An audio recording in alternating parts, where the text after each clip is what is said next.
Drop it.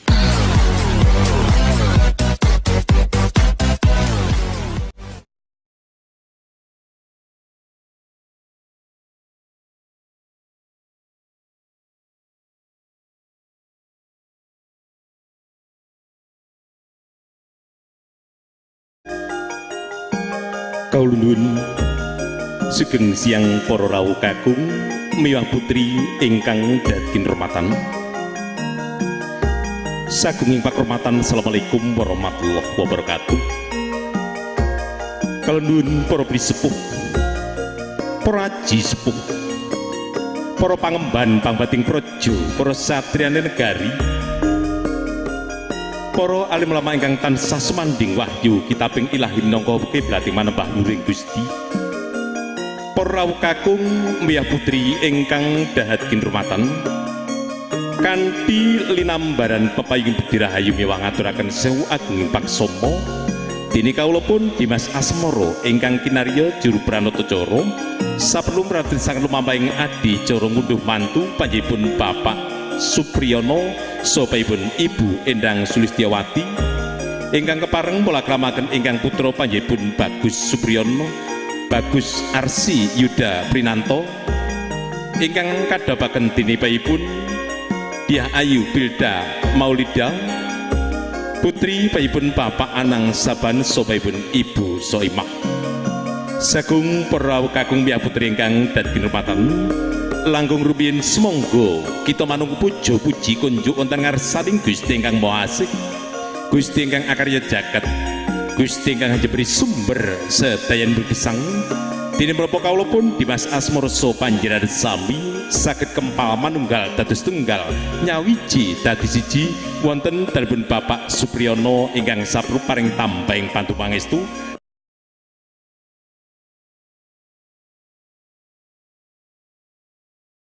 dumateng pinanganten sarimbit. Mugi-mugi anggenipun nempuh lalayaran samudra bebrayan agung tansah pikantuk anugrahaning Gusti ingkang akarya jagat ndadosaken kaken ninen-ninen mimi lan hamintuna ndadosaken keluarga ingkang mawaddah warahmah lan sakinah. Sagung para rawuh kakung miyah putri ingkang dadi hormatan rekados kados panjenenganipun Bapak Seibu sapaipun pinanganten sarimbit anggenipun anglur sarira anglur swadon miyah dipesana sampun paripurna. Semonggo kita tumapaking adicara ingkang pinuruaken dinipun Bapak Seibu pinanganten kakung ingkang arsa mijil saking Bali Wisma hamapak pinanganten sarimbit ingkang sampun samteng gati jumeneng jajar semanding wonten kapuraning paewahan. Wis dumugi wae mangsa kala dumaing kodrat saking panguwasing Gusti ingkang akarya jagat. Rene kados dinipun Bapak Seibu pinanganten kakung sampun samteng gati anggenipun anglur sarira anglur swadana miyah dipesana sampun paripurna. Tumapaking adicara dinipun Bapak Seibu ingkang arsa mijil saking Bali Wisma lumampah tumuju wonten gapuraning paewahan.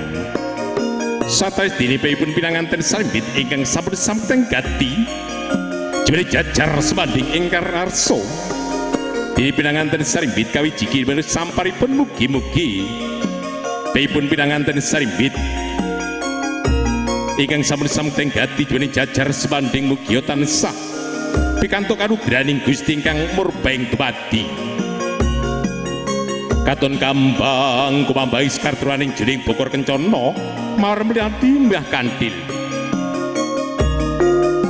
Dinipun pinanganten sarimbit ingkang arsa kawiji dene samparipun mugi-mugi dene pinanganten sarimbit tansah pikantuk anugrahaning Gusti ingkang akarya jagat ndadosaken kaken ninen-ninen bibilan hamintuna. Satawis dinipun Bapak Seibu pinanganten putri ingkang sampun samgati wonten nggih mriku sawigipun pinanganten sarimbit arsa nderekaken pinanganten sarimbit lumampah tumuju wonten sasana ingkang pinajang sasana kang arane papan pinajang kang endah yen dipun sawang.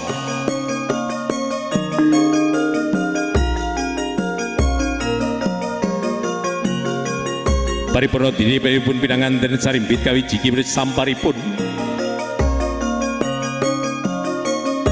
kalajeng itu Bapak ing adicara dinipun bapa saha ibu pinanganten kakung ingkang arsa lumampah tumuju wonten ngarsanipun pinanganten sarimbit ingkang arsa meratisaken inggih menika kalung kembang melati rinunci ugi arsa kaparingan inggih menika tirta pening ingkang kawenjilaken saking Kendhi Pratala.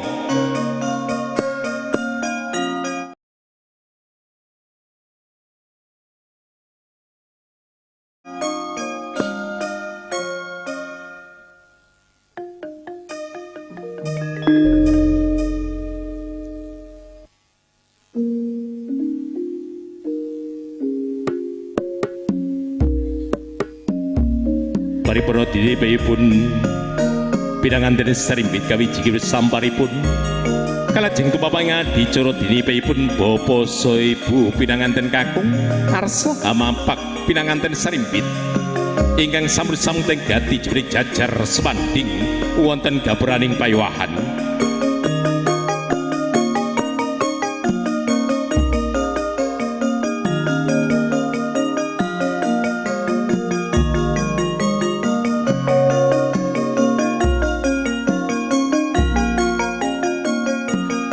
Sautawi dinipun ibu pinanganten kakung ingkang sampun samekta inggati wonten ngarsanipun pinanganten sarimbit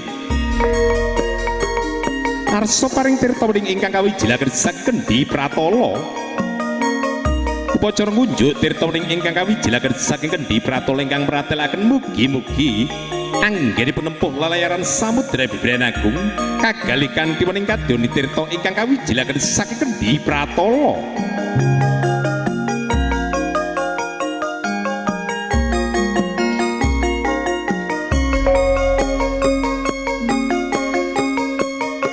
Paripurna dinipun ibu pinanganten kakung anggenipun paring tirta ning dumateng pinanganten sarimbit kalajeng tumapak ing adicara dene bapa ingkang arsa amaratisaken menika kalung sekar melati winonci ingkang kagem dene piyipun pinanganten kakung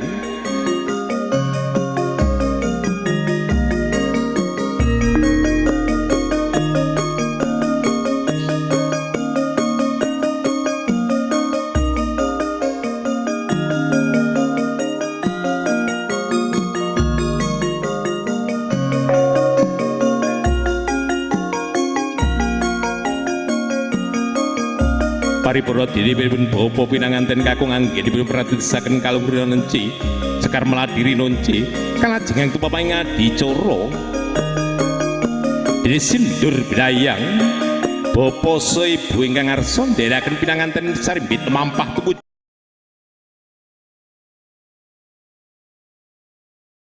wonten sasana ingkang pinajang sasana kang arep papan pinajang kang arep endah yen dipun sawang.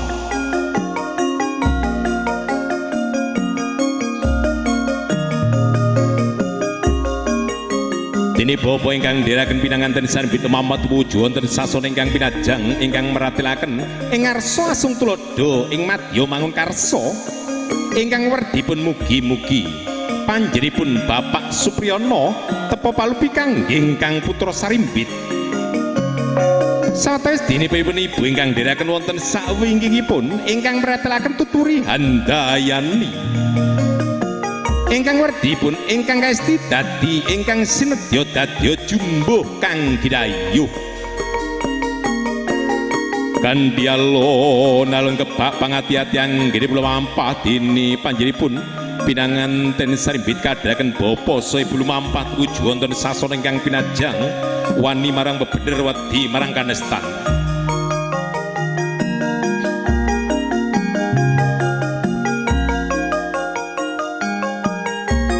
Satawi dinipun bapa saha ibu pinanganten kakung ndherekaken pinanganten sarimbit mampah tumuju wonten palenggan ingkang sam kapiji ingkang arsa dene panjenipun pinanganten sarimbit lenggah jajar sebanding sinambi kajeng pamidhipun ingkang arsa anglampahi upacara timbang pangkon.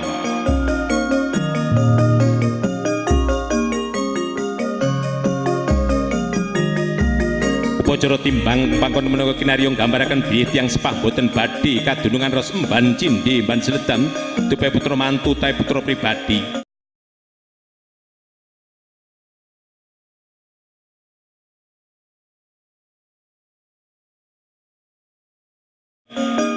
Pakne Pakne Apa to Bune? piye rasane bocah sakloro niki abot lan entenge Pakne? Oh alah Bune, yen ditimbang-timbang padha abote etan kali lak kulon kali arep nyabrang ora ana uwote sing kiwa gati sing tengen gati yen ditimbang-timbang padha abote Bune. Paripurna Anggen pun nglampahi pocara timbang pangkon enggal jengkar saking palenggan arsa nglampahi pocara tanem jeru. Selamat ya nggih anakku, apa kang dadi gegayuhanmu bapa mung bisa paring pandu marang sira ngger sing rukun, sing ati-ati.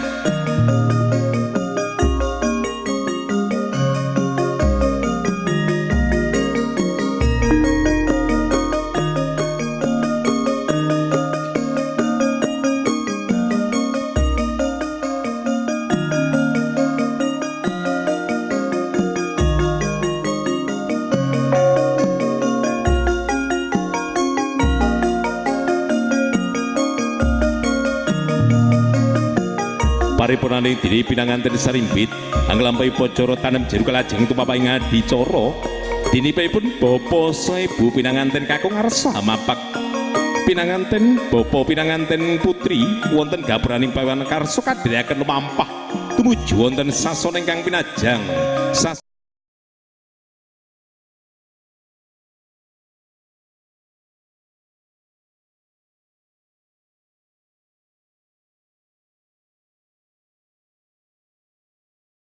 sasana kang ngeri papan pinajang kang ngeri endah yen dipun sawang.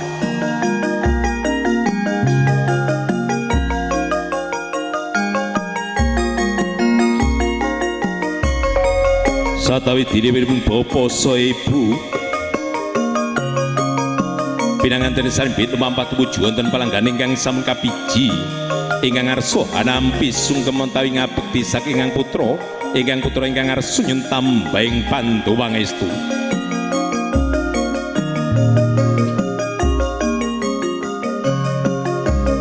Satai sambut mugi wonten palenggan ingkang sampun kapiji Gyog Bantiya dinipun bapa saha ibu pinanganten kakung ugi lumampah tumuju wonten palenggan ingkang sampun kapiji arsa lenggah jajar sebanding anampi sungkem utawi ngabekti saking putra ingkang arsa nyentambahing pandu pangestu.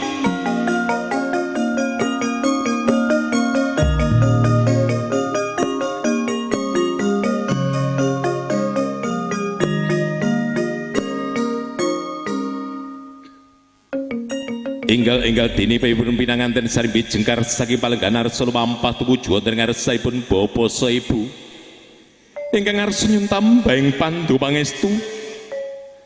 Mugi-mugi punapa ingkang dados gegayuhan panjenenganipun pinanganten sarimbit tansah pikantuk karubraning Gusti ingkang murbeng dumadi.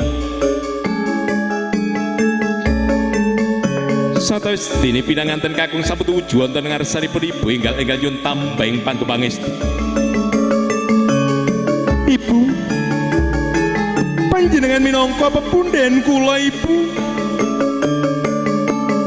Kula inget marang panjenengan ingkang sampun ngandhut kala wonten salebting garbaning si jabang bayi ngantos linaraken wonten jagat padang Ibu.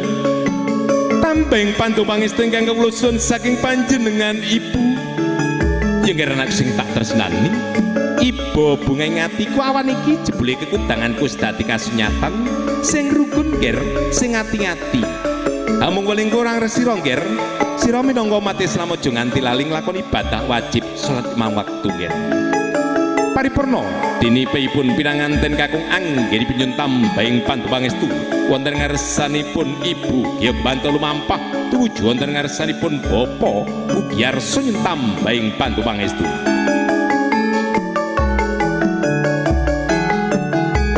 Satai dene pinanganten kakung sampun tumuju wonten ngarsanipun bapa enggal nyentambahing pandu pangestu. Bapa, panjenengan minangka pepunden kula Bapa. Kula inget marang panjenengan ingkang sampun ngukir jiwa raga kula tambahing pandu pangestu ingkang kawulusun saking panjenengan Bapa ing karena sing tak tresnani Bapa so ibu mung bisa paring pandu marang sira ngger sing rukun sing hati-hati minangka talining brayat muga-muga sira diweni momongan kang soleh kang solehah kang migunani tumraping nus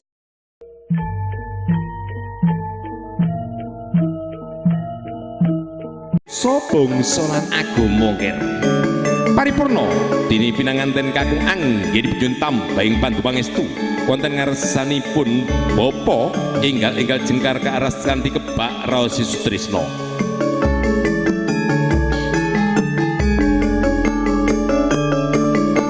Paripurna dini pripun pinanganten sarimbit nyun tambahing pandu pangestu wonten ngarsanipun Bapa saha Ibu pinanganten kakung enggal-enggal mampah tujuan wonten ngarsanipun Bapa saha Ibu pinanganten putri ugi arsa nyun tambahing pandu pangestu.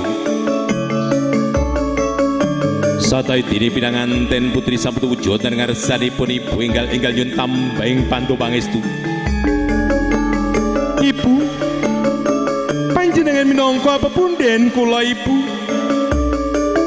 kawula ngaturaken gunging panuwun ingkang tanpa upami dhumateng panjenengan den menawa panjenengan ingkang sampun anggula wentah kelawit alit ngantos tumekaning diwasa Ibu tambahing pandu pangestu ingkang kawulusun saking panjenengan Ibu yen karena sing tak tresnani Ibu saha Bapa mung paring pandu marang sira ngger sing rukun sing hati-hati muga-muga sira bisa mikul dur mendem jero marang asmane wong tuwa ngger paripurna dini pripun pinanganten putri anggen dipun tambahing pandu pangestu wonten ngarsanipun Ibu enggal-enggal jengkar ke aras kanthi kebak raos Sutrisna. Paripurna kalajeng tumapaing adicara dini pripun pinanganten putri lumampah tumuju wonten ngarsanipun Bapa ugi arsa nyun tambahing pandu pangestu.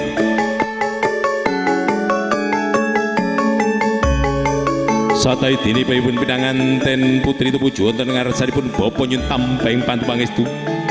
Bapa panjenengan minangka pepunden kula Bapa kawula nyuwun agung ing samudra pangsami dhumateng panjenengan bilih kawula tesih alit ngantos tumekaning diwasa wonten lepatipun dhumateng panjenengan Bapa yen anak sing tak tresnani sepira gedhe pangapuramu bakal tak trima ngger tak tampa kadya banyu mili muga-muga sira nemoni kamulyan karaharjan sarta kabagyan ngger paripurna dini pripun pinanganten putri anggen nyun tambahing pandu pangestu wonten ngarsanipun Bapa enggal-enggal jengkar ke aras kanthi kebak raos Sutrisna.